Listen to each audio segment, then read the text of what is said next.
사람에게 가장 중요한 것은 복음을 믿는 것입니다. 여러분도 그렇게 믿으시죠? 복음을 만나지 못한 인생은 정말 안타까운 인생입니다. 복음은 뭐죠?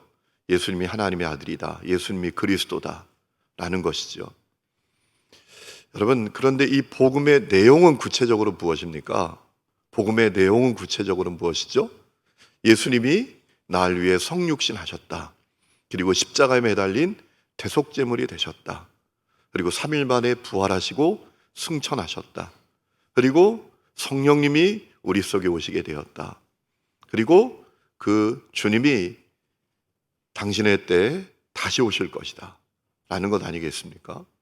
이것이 복음의 내용이에요.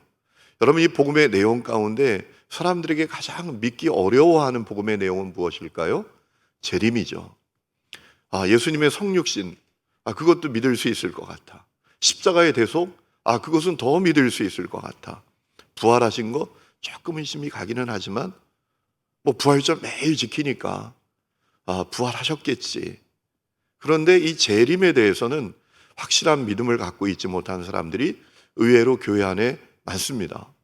예수님 다시 오신다 그러면 그건 좀 신비적으로 믿는 사람들이 하는 그런 믿는 거지, 이런 생각을 갖고 있는 분들도 교회에 많이 있어요. 여러분, 우리는 성경에 있는 사실을 믿는 사람들이에요. 성경적인 믿음을 갖는 것입니다. 여러분, 성경에 예수님이 반드시 다시 오신다라고 하셨어요. 이 믿음을 분명히 가지시기를 주의 이름으로 축원합니다. 여러분, 성경의 가장 마지막 책은 요한계시록이에요. 요한계시록의 결론이 뭡니까? 주님 다시 오신다라는 겁니다. 오늘 요한계시록 가장 끝장 22장 말씀을 보면 주님 다시 오신다라는 말씀이 3번이나 반복되고 있어요. 자, 7절에 보면 보라 내가 속히 오리니 라고 했습니다. 그뿐만 아니라 12절에도 보라 내가 속히 오리니 라고 하셨어요. 그리고 또 20절에 가서도 내가 진실로 속히 오리라. 마지막에는 진실로가 붙었습니다. 진실로 내가 진짜 온다, 진짜 속히 온다 라고 말씀하셨어요. 계시록에 예수님 다시 오신다라는 말씀이 3번이나 반복되어 있다라는 사실을 우리가 놓치지 말아야 돼요. 자, 그러면 우리가 이런 생각을 해볼 수 있습니다. 예수님께서 왜 그렇게 다시 오신다라는 사실을 반복해서 말씀하신 걸까? 이 땅에서 예수 때문에 고난받는 성도들 때문일까? 이 땅에 예수님을 박해하고 핍박하고 예수님 믿는 사람들을 박해하고 핍박하고 이 땅에 불의와 불법을 가득하게 하는 그 악한 권세를 심판하시기 위해서일까? 물론 그것도 다 맞지요. 여러분, 주님 다시 오실 때 이 땅에서 주님 때문에 고난받고 핍박받았던 성도들이 주님이 주시는 상도 받고 은혜도 받고 또 하나님의 복도 누리게 될 것입니다. 이 땅을 덮고 있는 더럽고 악한 권세들도 예수의 이름으로 다 결박되고 심판받고 멸망받게 될 것이에요. 그런데 여러분, 예수님께서 다시 오시는 이유, 예수님께서 다시 오신다고 반복하신 이유는 따로 있습니다. 예수님께서 다시 오시는 분명한 이유는 뭔가 하면 하나님의 창조 목적을 완성하시기 위해서입니다. 여러분, 하나님께서 세상을 창조하신 목적이 무엇입니까? 하나님의 형상대로 지음받은 사람들이 에덴에서 하나님과 친밀한 관계를 누리면서 참된 평안과 행복을 누리며 살도록 하나님께서 사람을 창조하신 거예요. 그것이 하나님이 가지신 창조의 목적이죠. 그런데 인간이 전적으로 타락함으로 말미암아 그 축복을 잃어버렸어요. 에덴에서 추방되었습니다. 그리고 고통과 저주와 죄 가운데 살다가 심판받고 멸망당하게 되었어요. 여러분, 이 문제를 해결하기 위해서 예수님이 오셨죠. 구원의 길을 열어주셨죠. 그리고 이제 주님 다시 오실 때 그 하나님의 창조의 목적은 완성되게 될 것입니다. 하나님께서 만드셨던 에덴이 다시 회복이 될 것입니다. 그 땅에서 구원받은 성도들은 주님과 친밀한 관계를 누리면서 참된 평안과 행복을 누리게 될 것입니다. 여러분, 이것이 예수님이 오시는 목적이에요. 예수님이 이것 위해서 오시는 거예요. 우리가 이 사실을 놓치지 말아야 합니다. 여러분, 오늘 우리가 읽은 13절 말씀 보면 주님께서는 나는 알파와 오메가다, 처음과 마지막이다, 시작과 마침이다 라고 하셨어요. 자, 예수님이 역사의 시작도 주관하시고 끝도 주관하신다라는 사실을 삼중적으로 반복하시면서 강조하고 계세요. 이 말씀의 의미는 무엇입니까? 예수님께서 창조의 목적을 완성하기 위해서 이 땅에 오시는 것을 말씀하신 거예요. 하나님께서 태초에 가지셨던 그 창조의 목적을 이제 주님이 완성하시기 위해서 오신다라는 사실을 강조하신 거란 말이죠. 여러분, 예수님께서 역사의 시작과 끝을 주관하시고 창조의 목적을 완성하기 위해서 이 땅에 오십니다. 다시 오십니다. 이 믿음을 분명히 가지시기를 축원합니다. 여러분, 요한은 주님께서 다시 오신다는 말씀을 들었을 때 오늘 우리가 읽지 않았지만 바로 응답했습니다. 20절에 보면 아멘 주 예수여 오시옵소서, 어서 오시옵소서라고 했습니다. 내가 진실로 속히 오리라 라고 하니까 아멘 주 예수여 오시옵소서라고 했어요. 즉각적으로 응답했어요. 여러분, 요한에겐 주님의 재림이 너무나 간절했기 때문입니다. 오늘 이 은혜가 여러분에게도 있기를 주의 이름으로 축원합니다. 여러분, 요한계시록의 내용은 어떻게 맞춰집니까?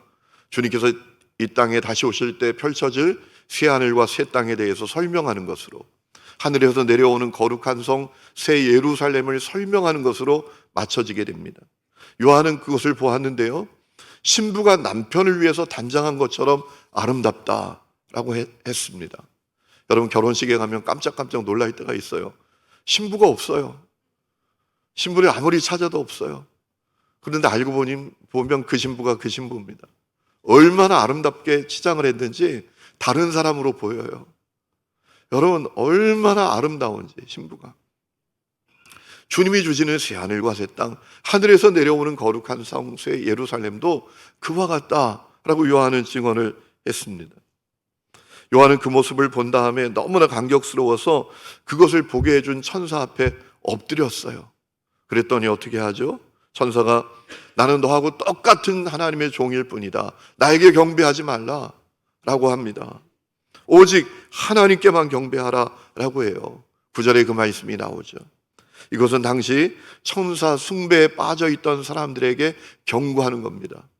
당시에 천사를 숭배하는 사람들이 있었어요.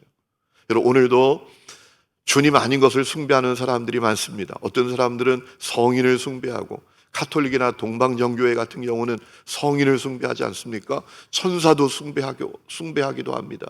여러분, 오직 우리가 경외하고 경배해야 될 분은 오직 하나님이신 것을 믿으시기 바랍니다. 가톨릭이나 동방정교의 문제점이 뭔가? 그들은 성인을 숭배해요. 천사도 숭배해요. 마리아도 숭배해요. 여러분, 오직 하나님만 경외하고 하나님만 경배해야 돼요. 자, 그러면서 오늘 말씀을 보면 요한이 천사로부터 아주 중요한 이야기를 듣지 않습니까? 이 말씀을, 계시록의 말씀을 임봉하지 말라라는 겁니다. 10절 말씀 보세요. 또 내게 말하되 이 두루마리의 예언의 말씀을 임봉하지 말라라고 했습니다. 임봉하지 말라라는 것은 뭡니까? 비밀에 붙이지 말라라는 거예요. 이 말씀을 가르치라라는 겁니다. 사람들에게 알려주라라는 얘기입니다. 임봉하지 말라, 비밀에 붙이지 말라, 이 말씀을 전하라, 이 말씀을 외치라, 이 말씀을 가르치라라는 얘기입니다. 여러분, 어떤 목회자들은 요한계시록이 너무나 어려운 말씀이라고 평생 요한계시록은 안 가르치는 목사님들도 있어요. 여러분, 그거 옳지 않아요. 이 말씀을 가르치라라고 했어요. 임봉하지 마라, 알려주라 라고 하셨어요. 여러분, 왜 알려줘야 합니까? 왜 가르쳐야 됩니까? 그 다음에 중요한 말씀이 나오죠. 10절 끝에 때가 가까우니라 라고 하셨어요. 주님 다시 오실 때가 멀지 않았으니까 가르치라, 가르쳐서 준비하게 하라, 가르쳐서 대비하게 하라라는 거예요. 여러분도 아시다시피 여러분, 주님의 다시 오심은 오직 하나님만 아십니다. 언제 주님이 오실지 오직 주님만, 우리 하나님만 아십니다. 아무도 몰라요. 이 세상에 주님 언제 오신다, 몇 날 며칠 오신다라고 하는 사람들은 다 가짜입니다. 거기 미혹되지 말아요. 오직 주님이 오십니다. 주님만 아십니다. 그런데 우리가 확실히 알 수 있는 것이 있죠. 주님만 아시지만 우리가 주님 다시 오심에 대해서 확실히 알 수 있는 것은 곧 오신다라는 겁니다. 멀지 않았다. 오늘 말씀에 속히 오리라라고 하셨잖아요. 그리고 갑자기 오신다라는 겁니다. 갑자기 도둑이 오는 것처럼 오신다라고 했잖아요. 갑자기 오신다. 곧 오신다. 그러니까 임봉하지 말라. 외쳐라. 가르쳐줘라. 알려줘라. 라는 말씀이에요. 여러분, 우리에게 좀 이런 마음이 들 수 있어요. 뭐 알려줘봐야 뭐해. 듣지도 않는데. 돌이키지도 않는데. 주님 다시 오실 때가 멀지 않았다. 그러니 회개하라. 거룩하게 살아라. 죄를 버려라. 예수님께 돌아와라. 라고 해도 안 듣는 사람이 있잖아요. 돌이키지도 않는 사람이 있잖아요. 그런데 주님도 그것을 알고 계셨어요. 그거 다 안다. 내가 다 안다. 그러나 임봉하지 말고 전하라 라고 하셨어요. 여러분 11절에 그 말씀이 나오지 않습니까? 우리 11절 말씀 다 같이 한번 읽어보실까요? 시작. 불의를 행하는 자는 그대로 불의를 행하고 더러운 자는 그대로 더럽고 의로운 자는 그대로 의를 행하고 거룩한 자는 그대로 거룩하게 하라. 아멘. 임봉하지 말라. 가르쳐라. 그때 불의를 행하는 사람은 그대로 불의를 행하는 사람들이 있을 거다. 돌아오지 않고 회개하지 않고 계속 제 길로 가는 사람 있을 거다. 또 더러운 자는 그대로 더러울 거다. 더러운 죄를 버리지 않고 그대로 가는 사람이 있을 거다. 그러나 의로운 자는 의를 행하게 될 것이다. 돌아오게 될 것이다. 돌아오는 사람이 있을 것이다 라는 거예요. 중요한 것은 전했을 때 어떻게 반응했는가에 따라서 그 결과가 달라진다라는 거예요. 여러분 12절에 이런 말씀이 있습니다. 보라 내가 속히 오리니 내가 줄 상이 내게 있어 각 사람에게 그가 행한 대로 갚아주리라 라고 했습니다. 자, 반응은 각자예요. 어떤 사람은 돌아오지도 않아요. 듣지도 않아요. 뭐 주님이 오긴 왜 와? 이 세상이 그냥 옛날이나 지금이나 똑같은데. 그리고 계속 죄의 길로 가고 더러운 짓을 행하고 그런 사람들도 있겠죠. 그러나 듣고 돌이키는 사람도 있겠죠.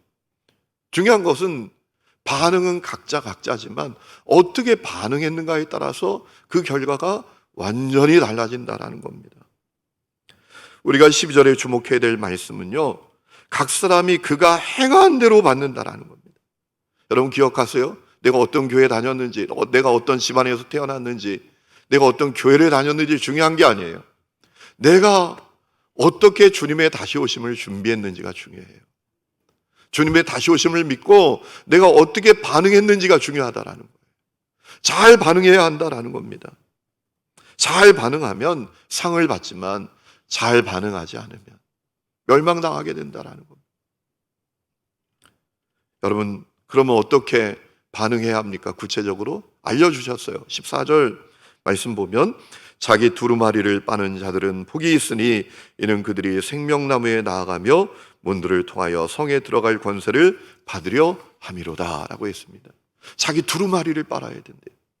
여러분 자기 두루마리를 빤다는 것은 어떤 의미일까요? 회개해야 한다는 겁니다. 회개하고 죄에서 돌이켜야 된다는 거예요. 회개하고 복음을 믿고 죄에서 돌이키고 순결한 믿음의 길을 가야 한다는 겁니다. 중요한 것은 자기가 자기 두루마리 빨아야 된다는 겁니다. 누가 빨아주지 못해요. 내가 세탁해야 돼요. 내가 회개하고 내가 예수 믿고 내가 죄에서 돌이키고 내가 순결한 믿음을 가져야 돼요. 여러분 믿음은 다 각자입니다. 누가 내 믿음 책임져 주는 거 아니에요. 누가 나 회개시켜 주는 게 아니에요. 내가 회개해야 돼요. 내가 예수 믿어야 돼요. 내가 순결한 믿음을 가야 돼요. 그 역사가 일어나야 된다는 겁니다. 여러분 그래야 최후 승리를 얻게 된다. 그래야 거룩한 성 새 예루살렘에 들어가게 된다. 그렇지 않으면 성 바깥에서 멸망당하게 된다는 겁니다. 여러분 그러기 위해서 필요한 것을 알려주셨어요. 악한 자들을 경계해야 합니다. 15절 말씀 우리 다 같이 한번 읽어보실까요? 15절 시작. 개들과 점술가들과 음행하는 자들과 살인자들과 우상숭배자들과 및 거짓말을 좋아하며 지어내는 자는 다 성 밖에 있으리라 라고 하셨어요. 여러분, 악한 자들 경계해야 합니다. 주님의 다시 오심을 준비하는 사람들은 악한 자들 경계해야 돼요. 우리가 음식을 아무거나 집어먹지 않는 것처럼 우리가 만남도 경계해야 돼요. 자리도 경계해야 돼요. 여러분, 개들을 경계하라라고 했어요. 개들이 누굽니까? 개들은 어떤 사람입니까? 보화를 보화로 알아보지 못하는 사람들이에요. 진주를 진주로 알아보지 못하는 사람들이에요. 여러분, 저희 집에 유기견이 하나 있어요. 누가 버린 강아지 동물병원에서 내일까지 데려가는 사람 없으면 안락사 시키는 대로 간다라고 하니까 저희 아이들이 데려왔어요, 그냥. 그런데 이 녀석이요, 먹는 걸 얼마나 밝히는지 모릅니다. 가끔 제가 성경을 읽으면서 이리 와 같이 성경 읽자 그러면 돌아보지도 않아요. 근데 신기한 건요, 먹는 거 이렇게 부스럭거리만 소리만 나도 저쪽 방에 있다가 후다닥 달려와서 늘 앞에 탁 이렇게 앉아요. 먹는 거 달라고. 성경을 펴면 쳐다보지도 않아요. 여러분, 이 개들은 누굽니까? 보화를 보화로 알아보지 못하는 사람이에요. 진주를 진주로 알아보지 못해요. 여러분, 밭에 보화가 감춰 있어요. 어떻게 해야 되죠? 그 밭을 통째로 사야 되잖아요. 밭에 진주가 감춰져 있어요. 그 진주를 통째로 그 밭을 통째로 사야 되지 않겠습니까? 그래서 개들은 그렇게 하지 못해요. 보화를 보화로 알아보지 못하니까, 진주를 폐기물처럼 여기니까, 복음의 가치, 구원의 가치, 기도의 가치, 예배의 가치, 거룩함의 가치를 몰라요. 그저 세상의 동산, 부동산, 돈, 재밌는 것, 운동, 미용, 유행 이런 데 얼마나 관심이 있어요. 그런데 기도의 가치를 몰라요. 거룩함의 가치를 몰라요. 사명의 가치를 몰라요. 하나님 나라의 가치를 몰라요. 그러니까 교회 다녀도 이 땅만 바라보고 살아요. 돈의 눈이 동그래지지만 기도하자 그러면 잔소리로 여겨요. 사명은 무슨 사명? 사명은 목회자들이나 있는 거지. 이렇게 반응한단 말이에요. 보화를 보화로 몰라요. 그뿐만 아니라 토한 것을 다시 먹는 사람들이에요. 회개를 늘 핑계로 해요. 회개하지 않으면 좀 깨림직하잖아. 무슨 일이 생길지 모르잖아. 어려운 일이 생길지 모르잖아. 그러니까 회개하는 신용은 하지만 다시 금방 죄로 돌아가요. 중생하고 거듭나지 못한 거죠. 새 생명이 없는 거예요. 그죠? 옛 생명 갖고 옛 사람을 가지고 교회만 다니는 거예요. 그래서 토한 거 다시 계속 먹잖아요. 개들은요, 남이 싼 것도 다 먹어요. 또한 아무 사람이나 물고 늘어지는 이단들도 이 개들을 가리킨다고 합니다.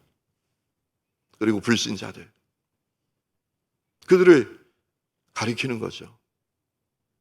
그리고 살인자들, 우상숭배자들, 습관적인 거짓말쟁이들.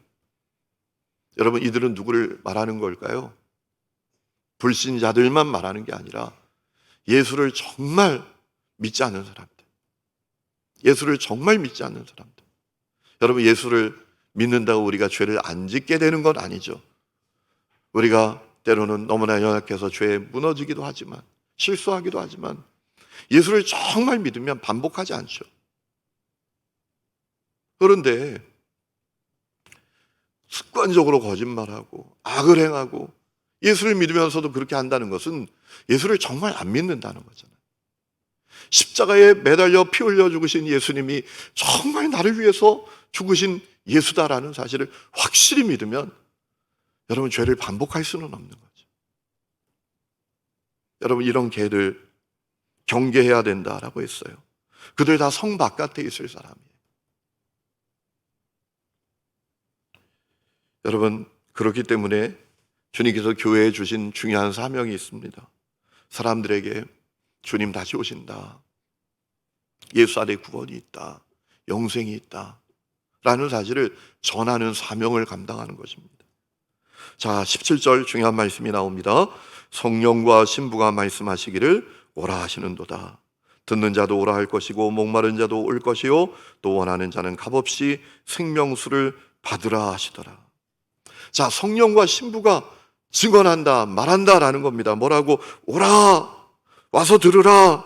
목마르냐, 와라. 구원을 원하느냐, 와라. 거룩함을 원하느냐, 와라. 라고 외쳐야 된다라는 거예요. 성령과 신부가 말씀한다라는 것은 어떤 의미입니까? 성령께서 주님의 신부된 교회를 통해서 말씀하신다라는 겁니다.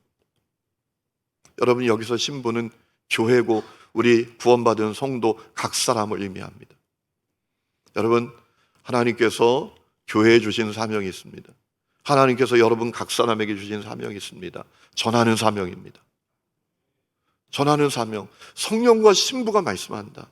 성령께서 주님의 신부된 여러분을 통해서, 성령께서 주님의 교회인 우리를 통해서 말씀하신다라는 거예요.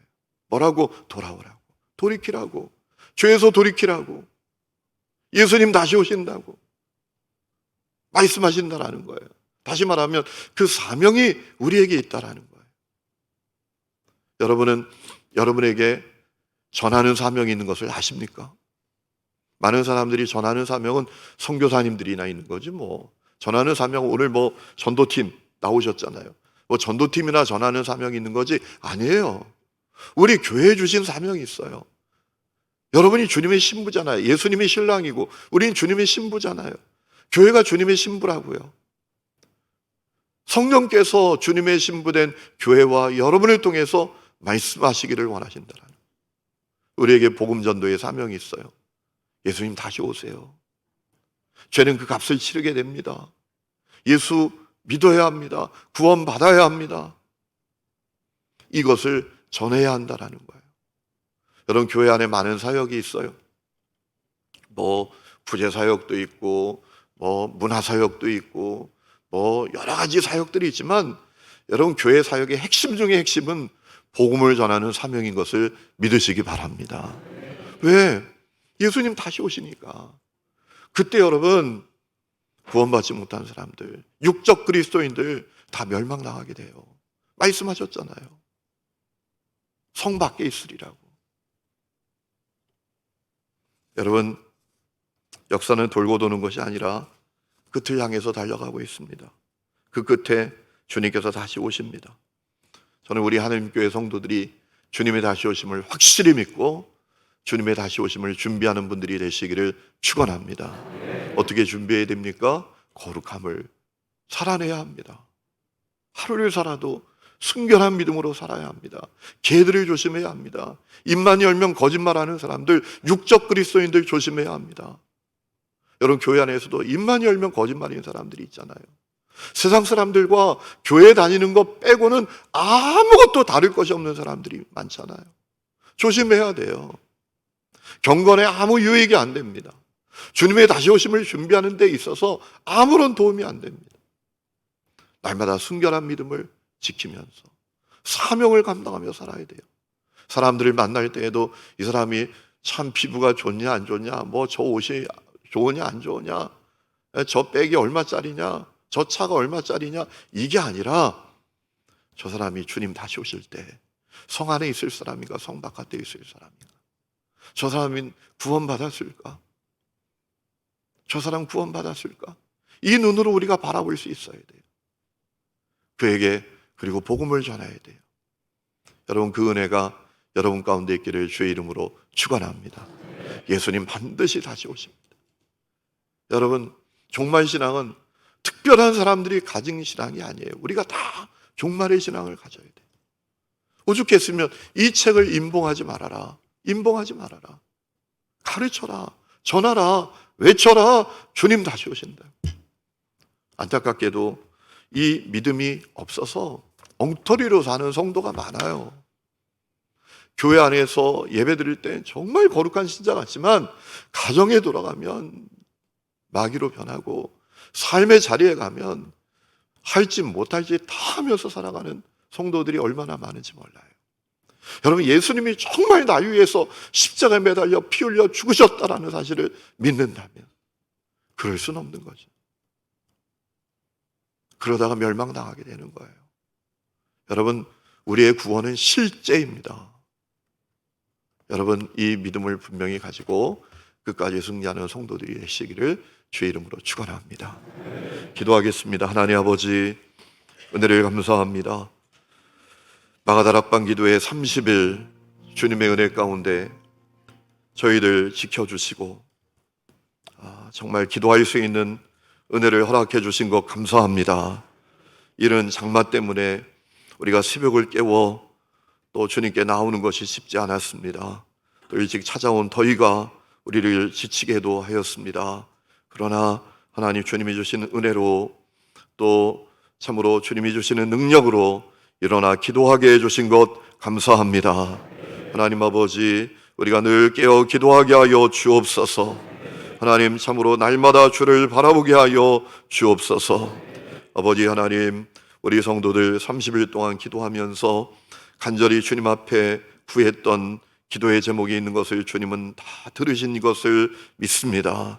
주여 응답하여 주옵소서. 주님의 놀라운 일을 행하여 주시옵소서. 질병은 치유되게 하시고 문제는 해결되게 해주시고 어둠은 빛으로 바뀌게 해주시고 절망은 희망으로 바뀌는 놀라운 은혜를 허락하여 주시며 무엇보다 불가능이 가능되는 역사를 허락하여 주시옵소서. 우리가 주님 다시 오시는 그날까지 하나님 순결한 믿음을 지키며 살기를 원합니다. 하나님 복음 전도의 사명을 감당하기를 원합니다. 하나님 아버지, 우리가 깨어있기를 원합니다. 잠들지 않기를 원합니다. 아버지 하나님이여, 지금도 죄와 저주 가운데 수많은 사람들이 살아가고 있는데 하나님 아버지, 성 바깥에 있을 그들에게 십자가의 복음을 전하며 다시 오실 주님을 전하는 저희들 되게 하여 주시옵소서. 그리하여 우리를 통하여 날마다 구원받는 사람들, 주님께 돌아오는 사람들이 더 많아지게 하여 주시옵소서. 아버지 하나님이여, 이제 우리 기도회를 위하여 여러 모습으로 섬긴 분들이 많습니다. 하나님, 이른 새벽부터 주차위원으로 섬기고 안내위원으로 섬기고 또 찬양 준비로 특성으로 또 여러 모습으로 주님을 섬긴 사람들을 기억하여 주시고 하나님 아버지, 좋은 것으로 갚아 주시옵소서. 감사합니다. 예수님의 이름으로 기도했습니다. 아멘.